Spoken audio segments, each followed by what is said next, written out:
The Sherman family, first witnesses of Skinwalker Ranch. A ranch family encounters surgical cattle deaths, bulletproof creatures, and luminous orbs that defy all rational explanation.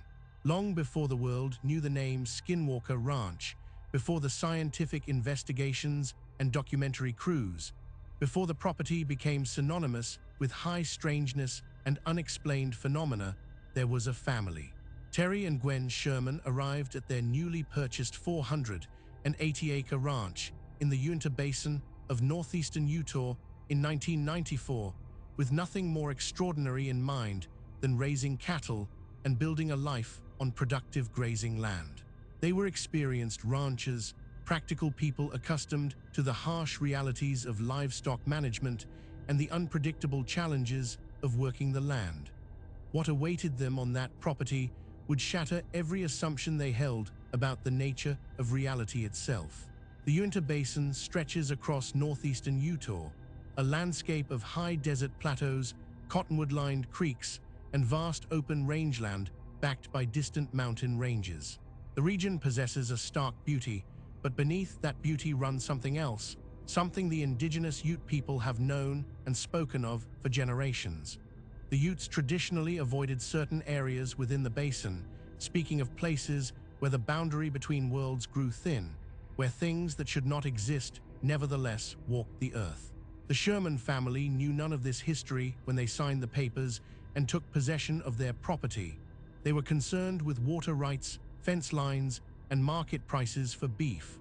The land seemed perfect for their purposes. The strangeness began almost immediately, though the family initially dismissed the early signs as coincidence or misperception. Within the first week, they noticed that the previous owners had installed an unusual number of heavy-duty locks on doors and gates throughout the property.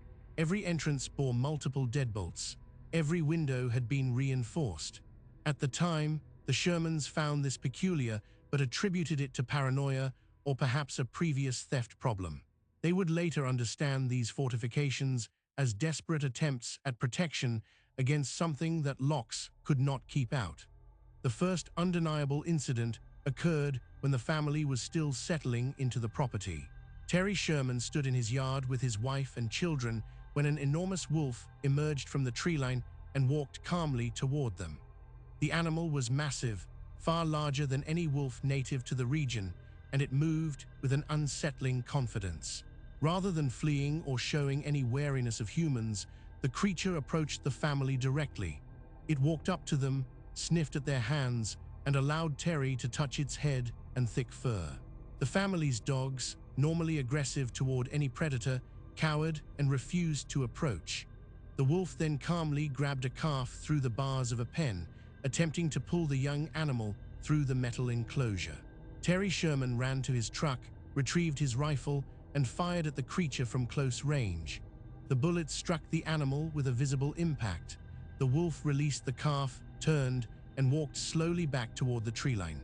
Terry fired again and again. He struck the creature multiple times at distances where missing was impossible. The wolf showed no reaction to the gunfire beyond a slight turn of its head. It walked into the brush and disappeared. Terry and his son tracked the animal, following its prints in the soft earth.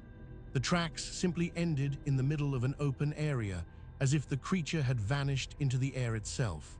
This encounter established a pattern that would define the Sherman family's experience over the following 2 years.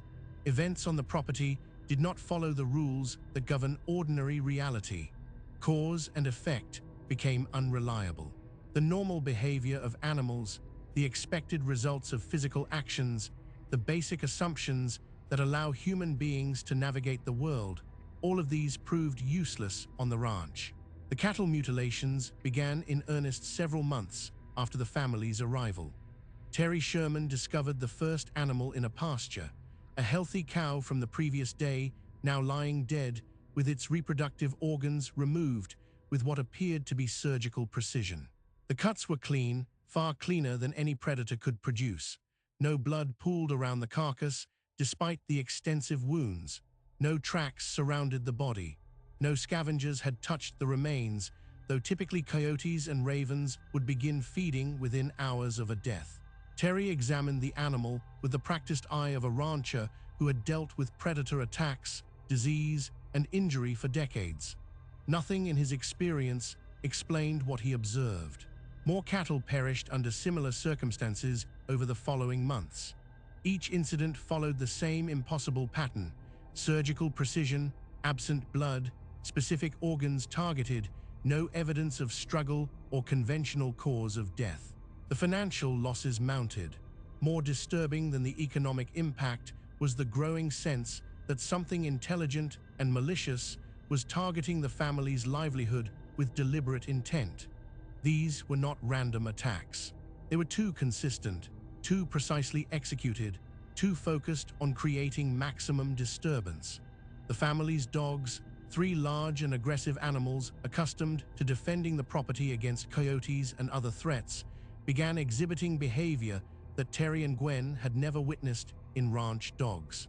The animals refused to enter certain areas of the property, stopping abruptly at invisible boundaries and backing away with their tails between their legs.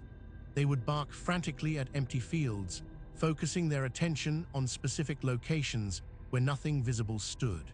One morning, all 3 dogs vanished. The family searched the entire property, calling and tracking, but found no trace.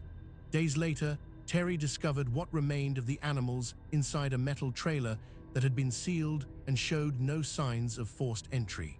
The dogs' bodies were burned beyond recognition, reduced to charred remains, yet the trailer itself showed no evidence of fire.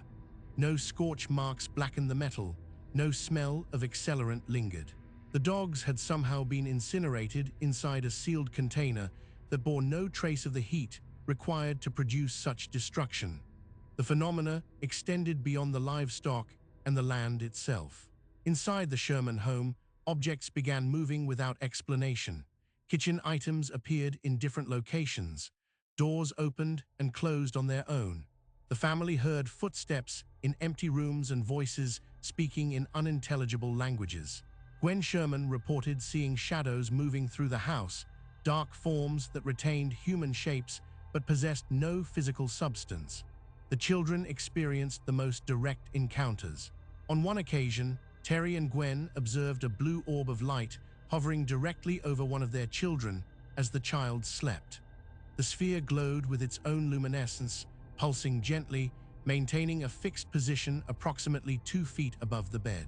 When Terry approached, the orb drifted away, passed through a closed window without breaking the glass, and disappeared into the night sky. The luminous phenomena became regular occurrences. The family witnessed balls of light hovering over the fields, sometimes alone, sometimes in groups. These objects moved with apparent intelligence, changing direction instantaneously, accelerating to impossible speeds, stopping and hovering motionless. They appeared in colors ranging from blue to orange to white. Some were small, basketball-sized spheres.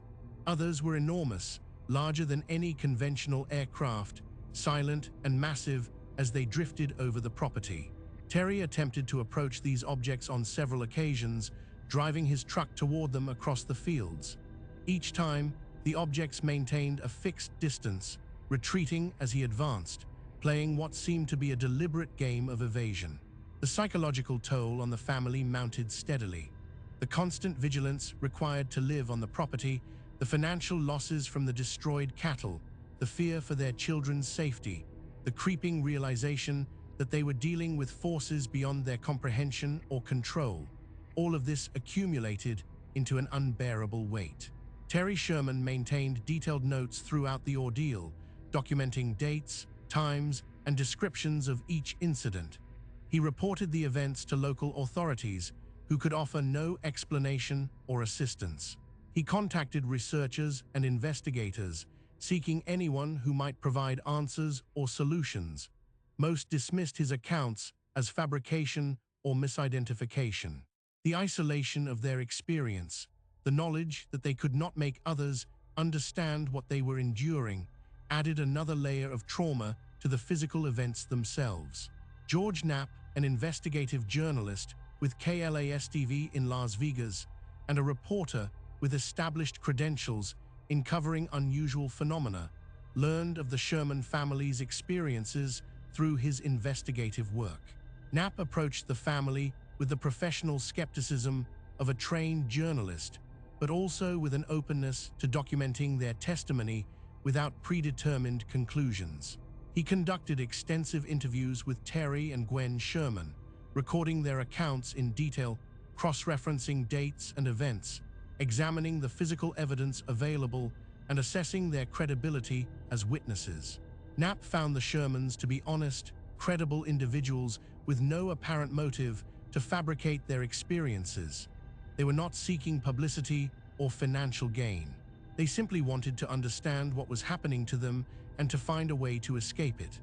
The opportunity to escape came in 1996 when Robert Bigelow, a Las Vegas businessman with a long-standing interest in unexplained aerial phenomena and consciousness research, learned of the property and offered to purchase it.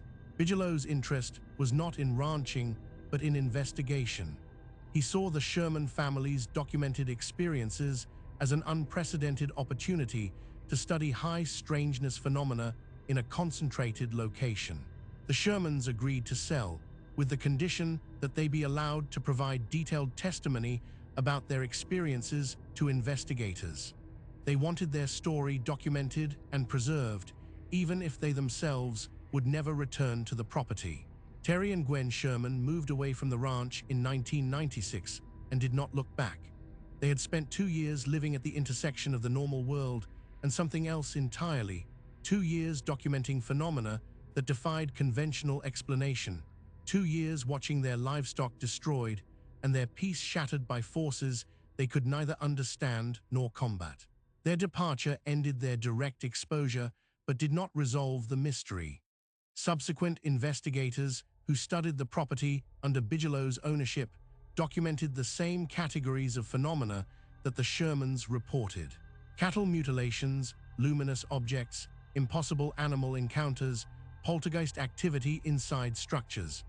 The experiences continued, independent of the witnesses, suggesting that whatever haunted the property was intrinsic to the location itself rather than a product of the observer's beliefs or expectations.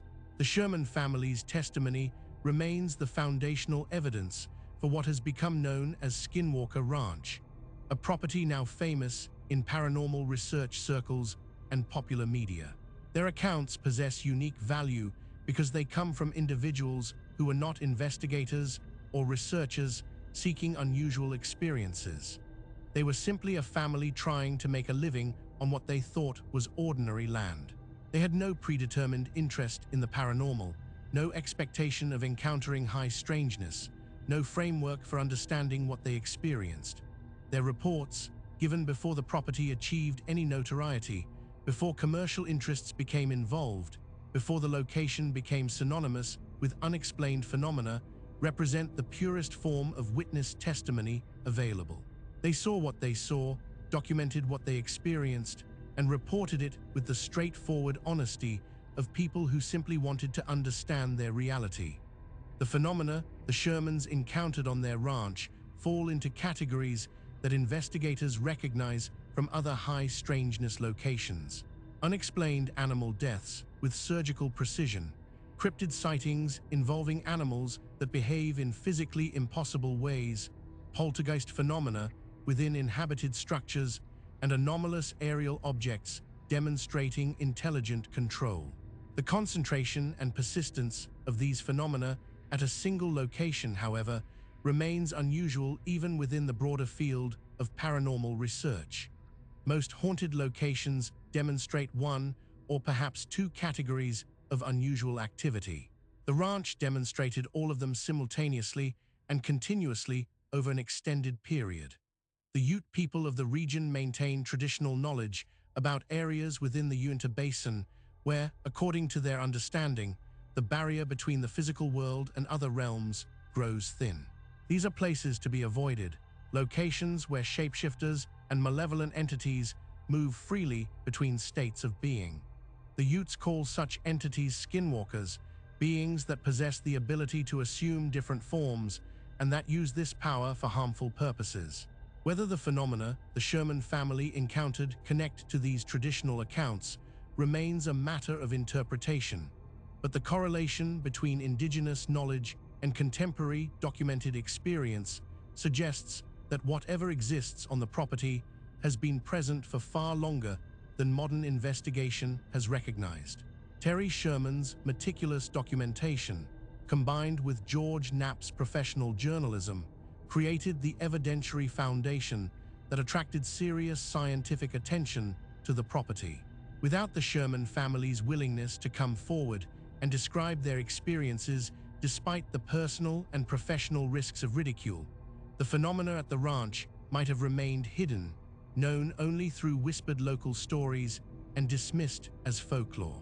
Their testimony transformed the location from a source of rumor into a legitimate subject of investigation.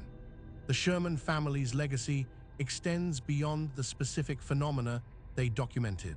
Their case demonstrates that ordinary people going about ordinary lives can encounter realities that science has not yet explained and that mainstream society refuses to acknowledge. Their experiences raise fundamental questions about the nature of reality, the limits of human understanding, and the possibility that phenomena exist outside our current frameworks for comprehension.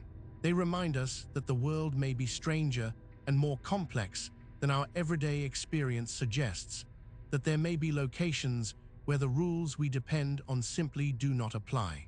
If you found this case compelling, subscribe to Vanishing Roads for more documented paranormal investigations from around the world. This story was created with AI assistance based on documented case files. All events reference real investigations and reported incidents.